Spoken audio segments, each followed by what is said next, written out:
की हुकूमत महाराष्ट्र ने बनाई और एसआईटी का ऑर्डर हुआ, तो एसआईटी के चीफ कौन थे?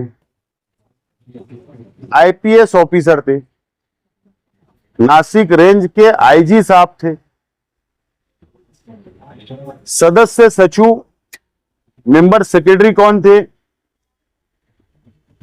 मालेगांव शहर के एडिशनल एसपी भारती साहब कुछ समय तक थे, और अभी हमारे एडिशनल एसपी साहब भी आईपीएस है, वो उसके मेंबर सेक्रेटरी है।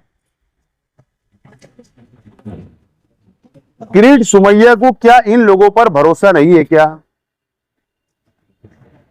2 आईपीएस ऑफिसर की निगरानी में एसआईटी ने मुकम्मल इंक्वायरी की मालेगांव शहर के लोगों, जो एसआईटी की रिपोर्ट या जो चार्जशीट कोर्ट के अंदर फाइल हुई अलग अलग सीआर में, कहीं पर भी इस बात का जिक्र नहीं है कि बांग्लादेशी या रोहिंग्या। तो झुट्टा कौन है? झुट्टा किरीट सुमैया है।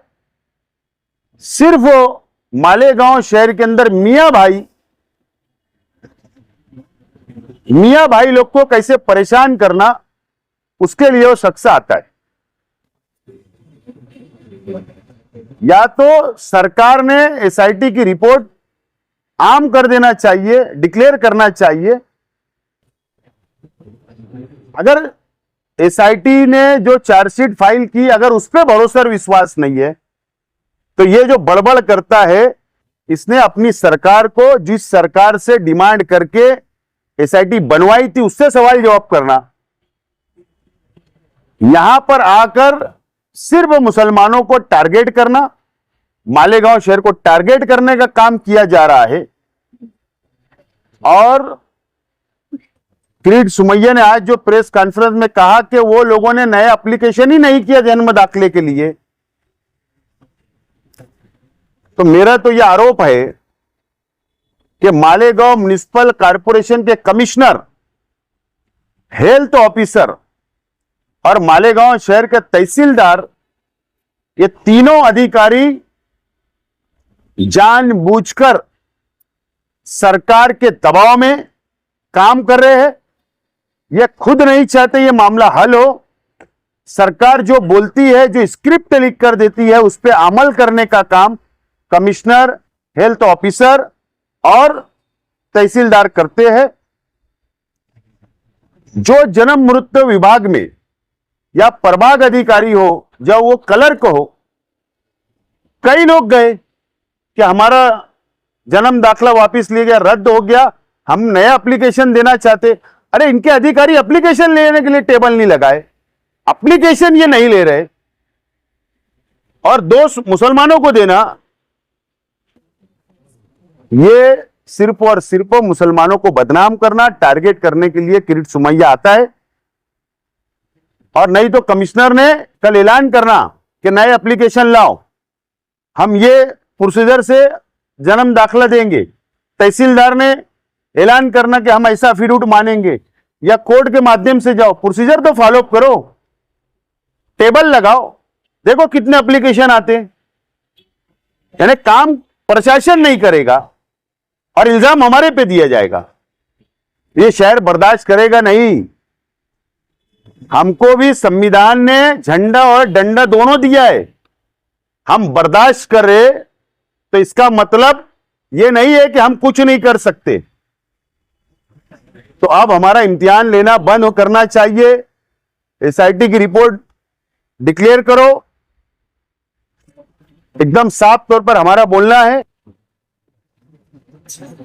और मैं मालेगांव शहर की आवाम से, जिन लोगों को नोटिसें मिली, जिन लोगों ने जवाब दिया, जिन लोगों के जन्म दाखले जमा किए गए, मैं उनसे अपील करता हूं कि डरने की जरूरत नहीं।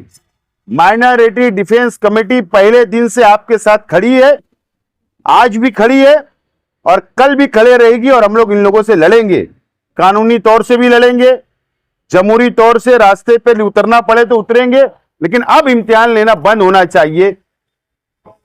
और कमिश्नर, हेल्थ ऑफिसर और तहसीलदार ने ज्वाइंट प्रेस कॉन्फ्रेंस में लेना चाहिए, बताना चाहिए आवाम को, सरकार के दबाव में ये तीनों अधिकारी काम कर रहे हैं, स्क्रिप्ट लिख के दी जाती है और उसके ऊपर ये लोग अमल करते हैं, ऐसा मेरा स्पष्ट आरोप है। उन्होंने ये भी कहा कि बीजेपी के लोगों को जो दम दिया जाता और मेरे बारे में कहा जाता, मेरे लोगों के बारे में कहा जाता, डरते उठते नहीं बोले तो हम कहाँ डरते? तो हम डर जाएंगे बीजेपी से? अरे हम भी इसी देश के अंदर रहते, हम इसी संविधान को मानते, झंडा और डंडा हमारे पास भी है, हमारे पास भी पार्टियां हैं, उसमें भी डंडा रहता और झंडा रहता, तो हम क्या डर रहे क्या बीजेपी से? तो हमको डराने की कोशिश बीजेपी ने, किरीट सोमैया ने करना नहीं। आप गलत लोगों का साथ दे रहे हैं, गलत लोगों का साथ दे रहे हैं, जिन्हें इनका भगत बदल दाखला बना, और ये आप अच्छे लोगों का साथ दे रहे हैं। अगर चार्जशीट में या एसआईटी की रिपोर्ट के अंदर अगर कोई एक शख्स से गलत निकल जाएगा ना, तो वो जो सजा उसके लिए तैयार हूं। और जो मेरे शहर के लिए, हमारे अपने शहर के लोगों के लिए अगर ये गलत काम है, इनके लिए खड़े रहना, तो बार बार खड़े रहेंगे हम लोग माइनॉरिटी डिफेंस कमेटी, उनका साथ जरूर देंगे हम। माइनॉरिटी कमेटी क्योंकि इंटरव्यू चलने के बाद थोड़ा सा शहर का माहौल तो सहम गए, तो एक दूसरे को फोन करके पूछने को लगे, तो अब हिम्मत देने का काम करने के लिए आप क्या करेंगे? हम खड़े हैं ना, मैं कल भी थे, आज भी और आगे भी शहर की आवाम के साथ खड़े रहेंगे, उनके लिए लड़ेंगे, कानूनी लड़ाई लड़ेंगे। सरकार है, सीएम साहब पास जाए, पीएम साहब पास जाए, गृह मंत्री साहब पास जाए, तो इसका मतलब उड़ा के कुछ भी हो जाएगा क्या? संविधान है, कानून है, सबूत लगता, पुरावा लगता। ये असल में इलेक्शन आ रहे हैं महाराष्ट्र में, लोकल बॉडी के। मालेगांव को, मियां भाइयों को टारगेट करके ये वोट हासिल करना चाहते, महाराष्ट्र का इलेक्शन जीतना चाहते, क्योंकि अभी जो बारिश हुई, जो किसान परेशान है, शेतकरी परेशान है, तो बीजेपी को, शिवसेना को लग रहा है कि हमारा सुपड़ा साफ होने वाला है। तो अब क्या करना? सीधी सी बात है, हिंदू मुसलमानों को लड़ाओ, बदनाम करो, वोट हासिल करो। इसके लिए किरीट सोमैया को स्पेशल सिक्योरिटी भी दी गई, इसलिए वो मालेगांव भी आता है, मुंबई जाता है, मस्जिदों के बाहर जाता है। इस ये धंधा उसका है, सिर्फ वो नफरत फैलाने का।